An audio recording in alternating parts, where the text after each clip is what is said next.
अबकारी और वन विभाग मिलित विश्व परिवेश दिवस पालित। ढेंकानाल जिला कामाख्यानगर अबकारी विभाग और वन विभाग मिलित आनुकूल्य विश्व परिवेश दिवस पालित हो जाए। उपलक्षे कामाख्यानगर ब्लॉक भगीरथपुर हाईस्कूल परिसर में एक वृक्षारोपण कार्यक्रम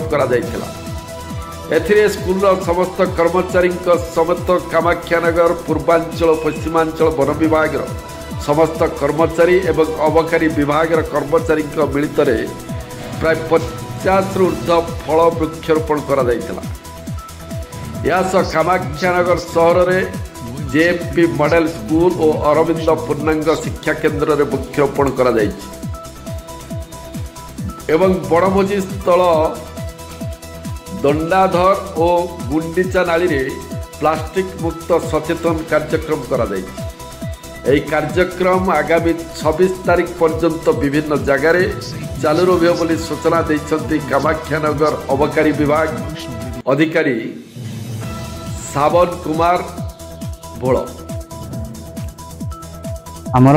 ऑनरेबल चीफ मिनिस्टर डायरेक्शन रे 31 मे टू 26 जून गोटे कैंपेन स्टार्ट होता आम संकल्प against illicit liquor transport and consumption and against drug addiction. तो regarding this honourable chief minister आमको डायरेक्शन थिला कि आमे सब डिपार्टमेंट सहित कोऑर्डिनेशन करिकी ए अवेयरनेस कैंपेन रन करिबा। तो आमे स्टार्ट करिचे एठू भागीरथीपुर गवर्नमेंट हाई स्कूल रे आमे गोटे आज वृक्षारोपण दिवस गोटे आज वर्ल्ड एनवायरनमेंट डे आमे पालन करछे एंड सेठी पाखापाखि 30 टी रु 40 टी फलंती गछ आमे लगौचे ताकि फर्दर पीढ़ी जब आसवे फर्दर पिला माने जब बड़ हेबे से 5-10 वर्ष पर एठी पणस गछ आंब गछ पिजुली गछ डालिंब गछ जामु गछ तार बेनिफिट पिला माने नहीं पारिए प्लस एनवायरनमेंट को भी माने एटा सपोर्ट करिवो।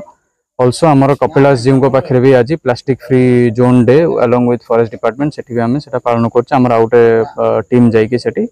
प्लास्टिक गुड़ाक सब जिते जो पड़ी ये हूँ गार्बेज जो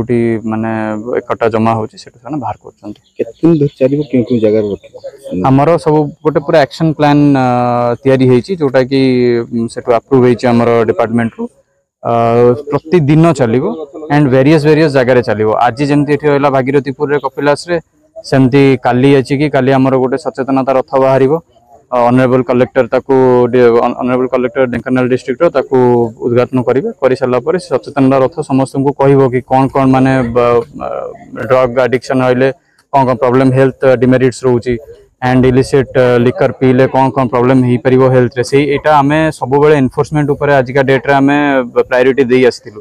but however honourable chief minister का डायरेक्शन थिला कि एथरा हमें लोकों को टिके अवेयर करबा लोकों को जणेबा कि सचेतन करबा कि एक्चुअली कौन असुविधा रोचे हमरो ई लिकर इलिसिट लिकर कंजम्पशन कले कि ड्रग एडिक्शन हला कौन रोचे हमें सेति पई even health department sports department सब एटा गोटे मल्टीफेरियस एक्टिविटी गोटे हबो आपण देखिबे समस्या टिल 26 जून रे चलिबो। आज होचे जून 5 तारिख विश्व परिवेश दिवस। आज ये विश्व परिवेश दिवस रे हमर वन विभाग एवं अबकारी विभाग मिलित आनुकूल्य आमर भागीरथपुर हाईस्कूल प्रांगण में आज विश्व परिवेश दिवस पालन कराउछि। एथिरे आमे समस्त हाईस्कूल प्रधान शिक्षक समस्त शिक्षक शिक्षयित्री छात्र छात्री वृंद ता सहित आमर कामाख्यानगर पूर्व वनांचल पश्चिम वनांचल समस्त कर्मचारी अबकारी विभाग समस्त कर्मचारी और मीडिया बंधुगण समस्त उपस्थिति आज ये विश्व परिवेश दिवस पालन कराउछि। एवं यही कार्यक्रम आज आमर आउरी 2-3टा जगार पालन करा जिवो जहाँकि आमर मिश्रीलाल हाईस्कूल एवं अरविंद पूर्णांग शिक्षा केन्द्र ता सहित आमर दंडाधर डैम से आज प्लास्टिक फ्री जेहेतु ए वर्ष थीम रही बीट प्लास्टिक रही फ्री तेणु से कार्यक्रम दंडाधर डैम पाखे सहित आ गोटे आमर गुंडीचानाली पिकनिक स्पॉट रे करा।